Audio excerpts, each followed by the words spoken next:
జై తెలంగాణ. ఒక్కసారి అన్ని పిడికిలు కేసీఆర్ గారి నాయకత్వం. ముందుగా సోదరి వాళ్ళ తిరిగి సొంత గుటికి చేరుకున్న మా ఆడబిడ్డ శ్రీమతి విజయభారతి గారి గట్టిగా చప్పట్లతో స్వాగతం చెప్పాల్సిందిగా కోరుతూ, గౌరవనీయులు నిజామాబాద్ జిల్లా పార్టీ అధ్యక్షులు మాజీ శాసనసభ్యులు ఆర్మూర్ సోదరులు ఆశన్న గారి జీవన్ రెడ్డి గారికి, పెద్దలు రంగారెడ్డి జిల్లాని తన సమర్థ నాయకత్వంలో గత 25 సంవత్సరాలుగా ఆనాడు డాక్టర్ వైఎస్ రాజశేఖర రెడ్డి గారికి ఎట్లాగైతే ఒక చెల్లెమ్మగా ఆనాడు వారితో పాటు కలిసి నడిచినారో, ఈరోజు మరొకసారి కేసీఆర్ గారికి ఒక సోదరిగా మరి రంగారెడ్డి జిల్లాని అత్యద్భుతంగా ముందుకు తీసుకెళ్తున్న పెద్దలు మాజీ మంత్రివర్యులు మా అందరి అక్క, పోరాటానికి ప్రతీక మా ఆడబిడ్డ శ్రీమతి సబితా ఇంద్రారెడ్డి గారికి, గౌరవ మాజీ ఉప ముఖ్యమంత్రి అన్నగారు, తొందరలో స్టేషన్ గన్పూర్లో ఎలక్షన్ వస్తే తప్పకుండా అక్కడ మళ్ళీ తిరిగి కాబోయే ఎమ్మెల్యే గారు గౌరవనీయులైన శ్రీ తాటికొండ రాజయ్య గారు, గౌరవ నిజామాబాద్ మాజీ శాసనసభ్యులు గౌరవనీయులు సోదరులు బిగాల గణేష్ గారు, గౌరవనీయులు సోదరి మన బోధన్ నియోజకవర్గంలో ఈరోజు షకీల్ గారు అక్కడ లేకపోయినా మరి ముందుండి అక్కడ పార్టీ వ్యవహారాలన్నీ కూడా చక్కదిద్దుతున్న మరొక ఆడబిడ్డ సోదరి ఆయేషా గారు, మన రాష్ట్ర మహిళా విభాగం మాజీ అధ్యక్షురాలు సోదరి శ్రీమతి తుల ఉమ గారు, నిజామాబాద్ జిల్లా పరిషత్ మాజీ అధ్యక్షులు విఠలరావు గారు, పెద్దలు గౌరవనీయులు జిల్లా గ్రంథాలయ సంస్థ మాజీ అధ్యక్షులు శ్రీ ఎల్ఎంబి రాజేశ్వర్ గారు, ప్రొఫెసర్ ఆయచితం శ్రీధర్ గారు, రాష్ట్ర గ్రంథాలయ సంస్థ మాజీ అధ్యక్షులు, సోదరుడు అరవింద్ శర్మ గారు, తమ్ముడు రామ్ నరసింహ గౌడ్ గారు, మా తమ్ముడు మా రాజారాం యాదవ్ గారు, కళ్యాణ్ గారు, ఇంకా కౌశిక్ గారు, ఇంకా పేరు పేరున పట్లోళ్ళ కౌశిక్ రెడ్డి గారు, ఇంకా పేరు పేరున కౌశిక్ పరిచయమా లేదా వారి ఆ కౌశిక్ కాదు ఈ కౌశిక్ అక్క కొడుకు, పేరు పేరున ఈరోజు ఈ కార్యక్రమంలో పాల్పంచుకుంటున్న మా అన్నదమ్ములకు ఆడబిడ్డలందరికీ హృదయపూర్వకంగా నమస్కారం, హృదయపూర్వకంగా మీ అందరికీ స్వాగతం. పత్రికా మిత్రులు మీకు కూడా ప్రత్యేకంగా నమస్కారం. ఈరోజు భారతీయ జనతా పార్టీని వదిలిపెట్టి అక్కడ స్టేట్ కౌన్సిల్ సభ్యురాలుగా ఉన్న తన పదవిని కూడా వదులుకొని నేను తిరిగి తెలంగాణ రాష్ట్రం మళ్ళీ బాగుండాలి అంటే తప్పకుండా పెద్దలు కేసీఆర్ గారి నాయకత్వంలోనే ఇది సాధ్యం అనే ఒక ఆలోచనతో తిరిగి వచ్చిన మన విజయభారతి గారికి మళ్ళొక్కసారి హృదయపూర్వకంగా స్వాగతం. వాళ్ళ వాస్తవం ఏంటి అంటే భారతీయ జనతా పార్టీ మన తెలంగాణకు ఈ గత 11 సంవత్సరాలుగా తీసుకుంటే, రాష్ట్రం ఏర్పడ్డ నాటి నుంచి ఈరోజు వరకు తీసుకుంటే ఏ సాయము చేయలేదు, ఏ న్యాయము చేయలేదు, కానీ గాయాలు మాత్రం చాలా చేసింది. ఒకటి కాదు, రెండు కాదు. మీరు జాగ్రత్తగా ఆలోచిస్తే 11 ఏళ్ళుగా ఏం జరిగింది తెలంగాణకు భారతీయ జనతా పార్టీ వల్ల అంటే ఒకటి కాదు, రెండు కాదు, ఎన్నో నష్టాలు చేసింది బీజేపీ. ముఖ్యంగా మా తమ్ముళ్ళు, మా చెల్లెళ్ళు ఎవరైతే యువకులు ఉన్నారో, ఉజ్వలమైన భవిష్యత్తు మీద బంగారు ఆశలు పెట్టుకొని ఉన్నారో వాళ్ళు దయచేసి గుర్తుపెట్టుకోవాలని నేను కోరుతా ఉన్నాను. భారతీయ జనతా పార్టీ ప్రభుత్వం మోడీ గారి నాయకత్వంలో కేంద్రంలో రాగానే తీసుకున్న మొట్టమొదటి నిర్ణయాల్లో ఒకటి మన హైదరాబాద్లో ఉన్న ఐటీఐఆర్ను, అంతకంటే ముందున్న యూపీఏ ప్రభుత్వం ఇచ్చిన ఐటీఐఆర్ అంటే ఇన్ఫర్మేషన్ టెక్నాలజీ ఇన్వెస్ట్మెంట్ రీజన్ అనే ప్రపోజల్ను రద్దు చేసి పారేసింది. అదే ఐటీఐఆర్ కనుక ఆనాడు సంకల్పించిన విధంగా అయ్యింటే ఈరోజు మన ఎదుగుదల ఎట్లాగూ గొప్పగా ఉంది ఐటీలో, కానీ దానికి ఇంకింత కొంత ఊతమిచ్చి మరొక 1,00,000-1,50,000 మందికి ఉద్యోగాలు ఇచ్చే అవకాశం ఉంటుండే. కానీ దాన్ని బొందబెట్టింది, యువకుల కళ్ళల్లో మట్టి కొట్టింది, వాళ్ళ ఆశలకు గండి కొట్టింది ఖచ్చితంగా భారతీయ జనతా పార్టీ, ముఖ్యంగా మోడీ గారి నాయకత్వం. అట్లాగే ఐటీఐఆర్ ఒక్కటే రద్దు చేయలేదు, నేషనల్ డిఫెన్స్ కారిడార్ అంటే హైదరాబాద్లో మీ అందరికీ తెలుసు, మీ మహేశ్వరం నియోజకవర్గంలోనే అక్కడ పెద్ద పెద్ద రక్షణ రంగానికి సంబంధించిన పరిశ్రమలు ఉన్నాయి. పాత కాలం నుంచి ఉన్న పబ్లిక్ సెక్టర్ అండర్టేకింగ్ కంపెనీస్ ఉన్నాయి. ఆర్సీఐ కావచ్చు, డిఆర్డిఎల్ కావచ్చు, డిఆర్డిఓ కావచ్చు. అక్కడ కలాం గారు కూడా, మాజీ రాష్ట్రపతి అబ్దుల్ కలాం గారు కూడా దాదాపు 15 ఏళ్ల పాటు ఇక్కడే మన నగరంలో ఉండి మిసైల్ మ్యాన్గా పేరు తెచ్చుకున్నారు. మిసైల్ రంగంలో, క్షిపణుల తయారీలో కూడా వారు శాస్త్ర పరిశోధనలు కూడా చేసినారు. అట్లాంటి పరిశ్రమలన్నీ అక్కడ మహేశ్వరం దగ్గర, ఓల్డ్ సిటీ దగ్గర ఇవన్నీ కూడా ఉంటాయి. అట్లాంటి ఎన్నో పరిశ్రమల వల్ల హైదరాబాద్లో దాదాపు 1000 పైచిలకు రక్షణ రంగానికి సంబంధించిన పరిశ్రమలు కూడా తర్వాత ప్రైవేట్ రంగంలో కూడా వచ్చినాయి. అందుకే మనం అడిగినాం కేంద్ర ప్రభుత్వాన్ని ఇక్కడ నుంచి బెంగళూరు, ఎందుకంటే బెంగళూరులో కూడా హెచ్ఏఎల్ లాంటి సంస్థ, హిందుస్థాన్ ఏరోనాటిక్స్ లిమిటెడ్ లాంటి సంస్థ ఉంది. హైదరాబాద్కి బెంగళూరుకి ఒక రక్షణ కారిడార్ ఇవ్వండి, నేషనల్ డిఫెన్స్ కారిడార్ ఇవ్వండి. ఇచ్చినట్టయితే మా రంగారెడ్డి జిల్లాలో, మా మహబూబ్ నగర్లో, అట్లాగే కిందికి కర్నూలు అనంతపూర్లో కూడా మరి చాలా ఉద్యోగాలు వస్తాయి. ఈ ప్రాంతంలో పిల్లలకి లక్షల ఉద్యోగాలు వస్తాయంటే నిజానికి అన్ని అనువుగా ఉన్నా, ఇక్కడ నిజానికి అన్ని వసతులున్నా, ఇక్కడ మంచి టాలెంటెడ్ పిల్లలున్నా దానికి కూడా గండి కొట్టి దాన్ని తీసుకొని పోయి ఉత్తరప్రదేశ్లో పెట్టుకున్నారు. ఐఆర్ రద్దు చేసినారు, నేషనల్ డిఫెన్స్ కారిడార్ రద్దు చేసినారు. దాంతోపాటు సరే వాళ్ళు ఇవ్వలేదు, ఇవ్వాలనుకోలేదు, వాళ్ళకి ఇష్టం లేదు, తెలంగాణ మీద ప్రేమ లేదు బీజేపీకి, మోడీ గారికి, కాబట్టి ఇవ్వలేదు. కానీ మనం కష్టపడి తెచ్చుకున్న పరిశ్రమల్ని కూడా ఇలా ఎత్తుకొని పోతున్నది బీజేపీ ప్రభుత్వం. నిన్న మొన్న మీరు వార్తల్లో చూసుండొచ్చు. కేన్స్ అనే ఒక పరిశ్రమ, 3,000 కోట్ల పరిశ్రమను మన ప్రభుత్వం ఉన్నప్పుడు కేసీఆర్ గారి నాయకత్వంలో నేను, శ్రీమతి సవితా ఇంద్రారెడ్డి గారు కష్టపడి వారిని ఒప్పించి మన రంగారెడ్డి జిల్లాలోనే పెట్టుబడి పెట్టడానికి ఒప్పించి తీసుకొని వచ్చినాం. కొంగర్ కలాన్ కాడ ల్యాండ్ కూడా ఇచ్చినాం. దాన్ని ఇవాళ భారతీయ జనతా పార్టీ వాళ్ళు వాళ్ళ చేయి వడిపెట్టి మీకు కేంద్ర ప్రభుత్వం నుంచి డబ్బులు కావాలి అంటే, కేంద్ర ప్రభుత్వం నుంచి ఆర్డర్లు కావాలంటే, మా మద్దతు కావాలంటే మీరు తెలంగాణలో పెడితే కుదరది అని గుజరాత్కు తన్నుకొని పోయి మనకి ఇక్కడ రావాల్సిన 2,500 ఉద్యోగాలు ఇవాళ గుజరాత్కి ఎత్తుకొని పోయింది బీజేపీ ప్రభుత్వం. అట్లాగే మైక్రాన్ అనే మరొక సంస్థ, వాళ్ళు కూడా మొత్తం దాదాపు 7-8 వేల కోట్ల పెట్టుబడి ఇక్కడ పెడతామని చెప్పి మౌఖికంగా ఒప్పుకున్న తర్వాత సమస్యనే లేదు, ఇక్కడ పెడితే మీకు ప్రోత్సాహకాలు ఇవ్వం, మీకు కేంద్రం ప్రోత్సాహం ఉండాలంటే గుజరాత్కే రావాలని చెప్పి గుజరాత్లోని దొలేరాకు పట్టుకొని పోయింది బీజేపీ ప్రభుత్వం. మహేశ్వరం నియోజకవర్గంలో ఆనాడు మరి మా ప్రాంతంలో ఉద్యోగాలు రావాలి, మా ప్రాంతం అభివృద్ధి చెందాలని చెప్పి శ్రీమతి సవితా ఇంద్రారెడ్డి గారు ఏదైతే పట్టుబట్టినారో దానికి అనుగుణంగా ఫ్యాబ్ సిటీ నిండిపోతే మన ప్రభుత్వంలో మరి మహేశ్వరంలో ఇంకొక ఎలక్ట్రానిక్స్ పార్క్ కూడా ప్రారంభించినాం.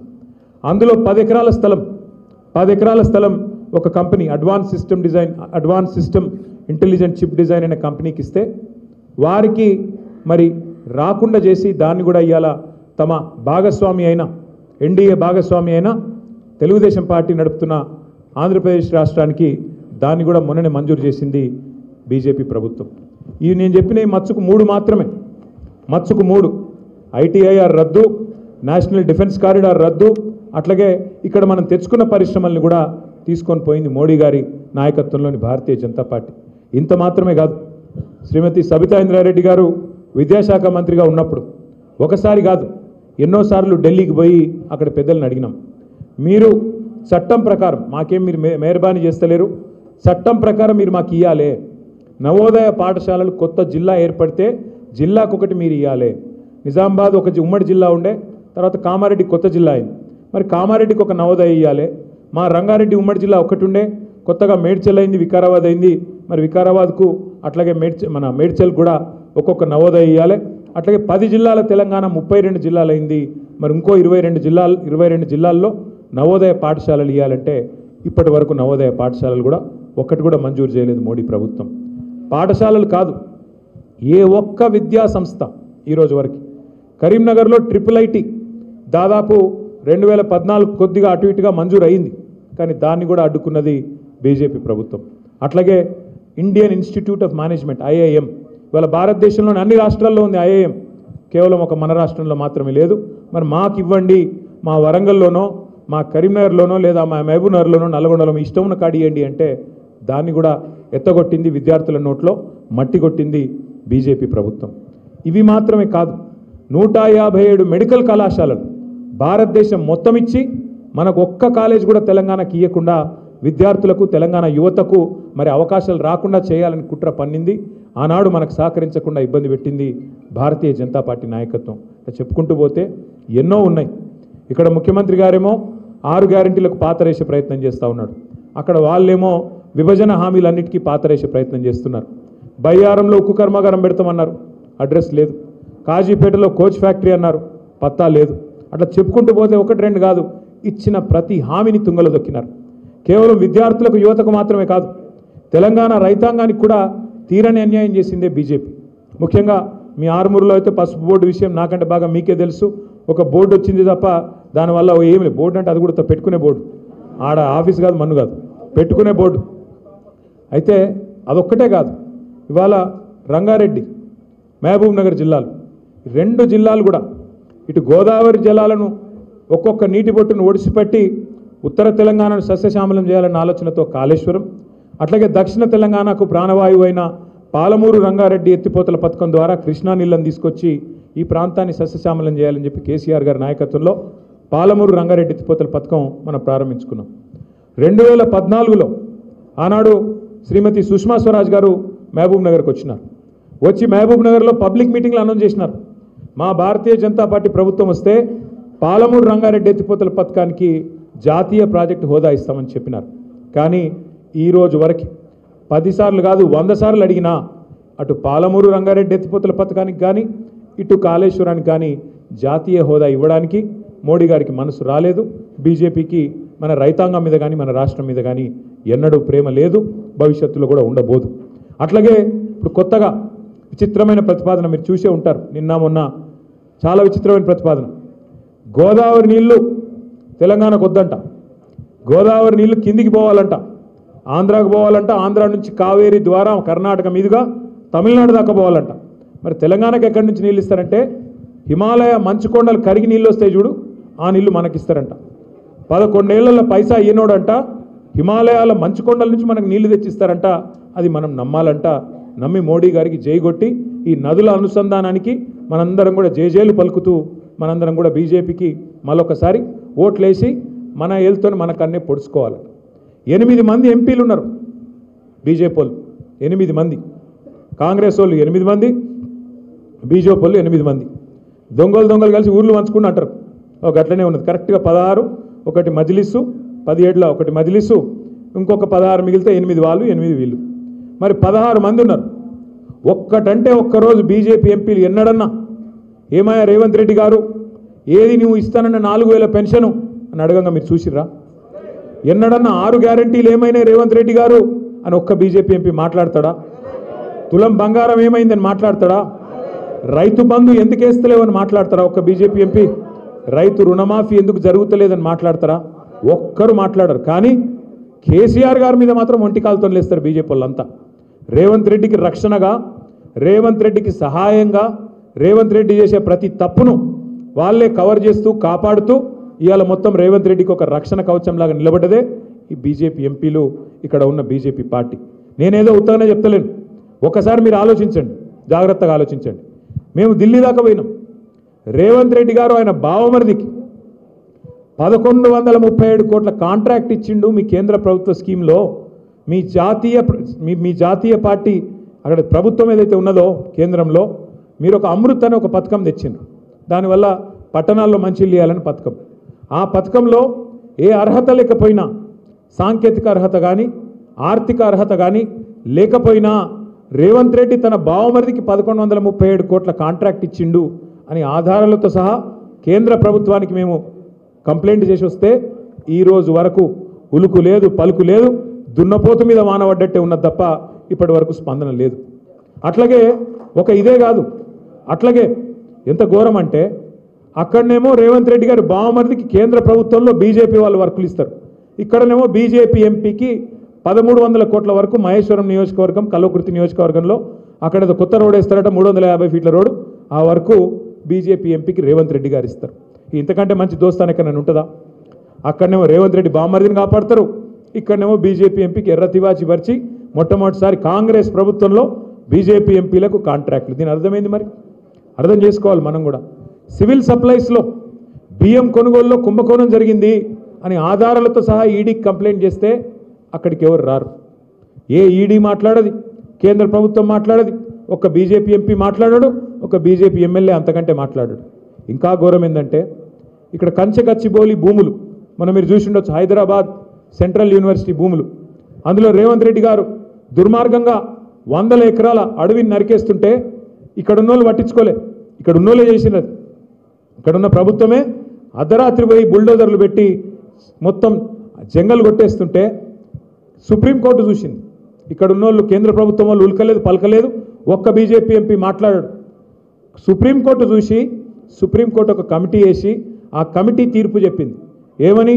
ఇందులో 10,000 కోట్ల కుంభకోణం జరిగింది, దీన్ని ప్రత్యేకంగా కేంద్ర ప్రభుత్వం వెంటనే ఒక ఇన్వెస్టిగేటివ్ ఏజెన్సీ ద్వారా పరిశోధించాలి అని రిపోర్ట్ ఇచ్చింది. కానీ రిపోర్ట్ ఇచ్చి 6 నెలలే. కేంద్ర ప్రభుత్వం ఏమైనా చేస్తుందా? చేయదు. ఎందుకు? బడే బాయ్ చోటే బాయ్, బడే మియాతో సుబానలా చోటే మియా మాషాల్లా ఏదో అంటారు కదా, ఒక అట్లున్నది కథ ఈరోజు. అంటే పైనున్న ఆయనేమో ఆయన కథ ఆయనది, కిందున్న ఆయన కథ కిందున్న ఆయనది. ఇక ఎట్లుంటాయంటే ఇద్దరికి చాలా పోలికలు కూడా ఉన్నాయి. బడా మోడీ చోటా మోడీకి చాలా పోలికలు ఉన్నాయి. పైన బడా మోడీ, ఇక్కడ చోటా మోడీ. పైనున్న ఆయన అంటాడు 2 కోట్ల ఉద్యోగాలు ఇస్తా అన్నాడు. ఎవరు? మోడీ గారు. సంవత్సరానికి 2 కోట్లు. ఇక్కడున్న ఆయన ఏం చెప్పిండు? 2 లక్షల ఉద్యోగాలు ఇస్తా అన్నాడు. ఇక పెద్దోడు పెద్దగా చెప్పాలి, చిన్నోడు చిన్నగా చెప్పాలి. కాబట్టి ఆయన 2 కోట్లు అంటే ఈయన 2 లక్షలు అన్నాడు. ఆయన ఇయ్యలే, ఈయన ఇయ్యలే. ఇప్పుడు మొత్తం ఎవరైనా గట్టిగా మాట్లాడితే మొత్తం ఎక్కడికక్కడ పొలగాన్న లోపలేసుడు, వాళ్ళను నువ్వు మాట్లాడతావా నా మీద అని చెప్పి కేసులు పెట్టుడు, పోలీసు వాళ్ళని ఇంటికి పంపించుడు, బెదిరించుడు, ఇది తప్ప ఇంకోటి శాతం లేదు. అట్లాగే పైనున్న ఆయన ఏం చెప్పిండు? పెద్ద మనిషి 15 లక్షలు ఇస్తా అన్నాడు. అన్నాడా లేదా? మర్చిపోయారు మీరు కూడా. 11 ఏళ్ళు 12 ఏళ్ళు అయిపోయింది కాబట్టి 15 లక్షలు ఇస్తా అన్నాడు. ఈయన 15,000 ఇస్తా అన్నాడు రైతులకు. ఆయన 15 లక్షలు అంటే ఈయన మరి నేను కూడా లక్షలలో మాట్లాడితే బాగుండదని ఎకరానికి 15,000 ఇస్తాను ఈయన కూడా అన్నాడు. అవి రావు ఇవి రావు. 15 లక్షలు రాదు, 15,000 కూడా రాదు. అట్లా చూసుకుంటూ పోతే బడా మోడీకి చోటా మోడీకి చాలా చాలా ఉన్నాయి. ఇద్దరు కూడా విమర్శ చేస్తే ఊకోరు. ఆయన ఈడీ పంపుతాడు, ఈయన ఏసీబీ పంపుతాడు. ఆయన ఏమన్నాడు? గట్టిగా మాట్లాడినావు అనుకో, ఫార్ములా ఈ అని ఒక కేసు పెట్టిండు నా మీద. అరే నేను ఖుల్లా చెప్తున్నారా భయ్, హైదరాబాద్ కోసం ఒక మంచి పని చేసిన దానికోసమే తాపత్రయపడ్డ తప్ప అందులో అవినీతి లేదు మన్ను లేదని చెప్తే ఇన్ లేదు, కేసు పెట్టిరు. ఇక నేను ఓపెన్గా చెప్పిన, రేవంత్ రెడ్డి సాబ్ నీకు బాగా కోపం ఉన్నది నా మీద, ఒక పని చేయి, నేను ఈ కెమెరాలన్నిటి ముంగట కూర్చుంటా, నువ్వు కూడా రా, ఇద్దరం కలిసి ఆ లైట్ ఇట్లా ఒక్కటి కాదు ఇట్లా చెప్తే ఒకరినొకరు కాపాడుకుంటారు. ఈయన అక్కడ బామ్మర్దికి వర్క్ ఇస్తే ఆయన ఇక్కడ బీజేపీ ఎంపీకి వర్క్ ఇస్తాడు. మొత్తానికి ఇద్దరు అలై బలై చేసుకొని ఆటలు అరటిపండు మాత్రం రాహుల్ గాంధీ ఎప్పుడో దెబ్బ పడుతుంది. ఇవాళ నేను చెప్తున్నా, యాద పెట్టుకోరు, ఇది ఎప్పుడో దెబ్బ పడుతుంది రాహుల్ గాంధీకి, తెలియకుండానే పడుతుంది అది కూడా పాపం. ఎందుకంటే రాహుల్ గాంధీ ఈయన నా మనిషి అనుకుంటాడు, మోడీ గారేమో ఈయన నా మనిషి అనుకుంటాడు. ఇక ఆటలు అక్కడ నడుస్తూ ఉన్నది ఢిల్లీలో. నేను మీ అందరినీ ప్రార్థించేది ఒకటే, ఇవాళ కేసీఆర్ గారు 10 ఏళ్ల పాటు పరిపాలన చేసినప్పుడు ఆర్మూర్ ఎట్లుండే, ఆర్కేపురం ఎట్లుండే, మొత్తం తెలంగాణ ఎట్లుండే నాకంటే బాగా మీకే కనబడతా ఉన్నది. ఎన్నికల ముందు చూస్తేనేమో రేవంత్ రెడ్డి గారు కాంగ్రెస్ వాళ్ళు జాతరనే జాతర. ఏం జాతర? హామీల జాతర, డిక్లరేషన్ల జాతర, అబద్ధాల జాతర.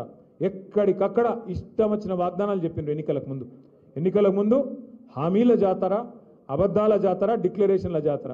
ఎన్నిక అయిపోయినాక ఏమన్నది? అలా చెప్పుల జాతర. ఏడ చూసినా చెప్పులు కనబడుతుంది లైన్లలో. మొత్తం యూరియా కోసం కిలోమీటర్ల లైన్లు. కొత్త సినిమా రిలీజ్ అయితే ఉరుకుతారు చూడు, తలుపులు తెరవంగానే ఒక అట్లు ఉరుకుతారు రైతులు. ఇవాళ ఒక్కొక్క దగ్గర తలుపులు బంద్ పెట్టి ధన్మని తెరిస్తే ఎగవడు ఉరుకుతున్నారు ఒకళ్ళ మీద ఒకరు. అలా కుంటోళ్ళు ఉన్నారు, పాపం నడవరాని వాళ్ళు ఉన్నారు, వయసు మళ్ళిన వాళ్ళు ఉన్నారు, చిన్నపిల్లలు ఉన్నారు. ఇవాళ మొత్తం అవస్థలు పడే పరిస్థితి వచ్చింది. ఆలోచించండి, ఎందుకు ఈ పరిస్థితి వచ్చింది? మనం ఆదమరిచినాం కాబట్టి వచ్చింది. ఇవాళ పొద్దున తమ్ముడు నాకు అలా సోషల్ మీడియాలో ఒక పోస్ట్ పెట్టిండు. బడంగుపేటలో మా అక్క అద్భుతంగా లైబ్రరీ కట్టిందని ఆ తమ్ముడు ఫోటో వీడియో తీసి అద్భుతమైన వీడియో పెట్టిండు, ఎంత బాగా కట్టిరు లైబ్రరీ అని. ఆ తమ్ముడికి నేను ఏం చెప్పినా అంటే, తమ్ముడు ఈ ఒక్కటే పని కాదు, ఇంకా చాలా పనులు చేసినాం, అటువంటి లైబ్రరీలు మా అక్క చాలా కట్టింది. కానీ దరిద్రం ఏంటంటే మేము చెప్పుకోలేదు, మేము చెప్పలేదు, మీరు చెప్పలేదు. ఏమున్నత్తి అని కనబడతలేదా, ఎదురుగా లేదా, కళ్ళకు ఎదురుగా లేదా అని మనం అనుకున్నాం. కానీ వాళ్ళు ఏం చేసినారు? వాళ్ళు ఎక్కించిన మాటలు ఎన్నెన్ని మాటలు చెప్పారు. ప్రగతి భవన్లో కేసీఆర్ గారు ముఖ్యమంత్రిగా ఉన్నప్పుడు ఆయన ఉన్న నివాసంలో 150 రూమ్లు 150 రూమ్లు ఉన్నాయన్నారు, బంగారు బాత్రూమ్లు ఉన్నాయన్నారు, బుల్లెట్ ప్రూఫ్ ఏమో ఉన్నాయన్నారు. మళ్ళీ మొన్న పాపం బట్టి విక్రమార్క గారు ఇప్పుడు అల్లు ఉంటాడు. మన ఆయన అడిగిండు టీవీ9 ఆయన ఏమడిగిండు, ఏమాయ సార్ మరి 150 బాత్రూములు బాగా ఎంజాయ్ చేస్తున్నావా, బంగారు బాత్రూములు చూస్తున్నావా అంటే హే హే హే హే నవ్వుతుంది.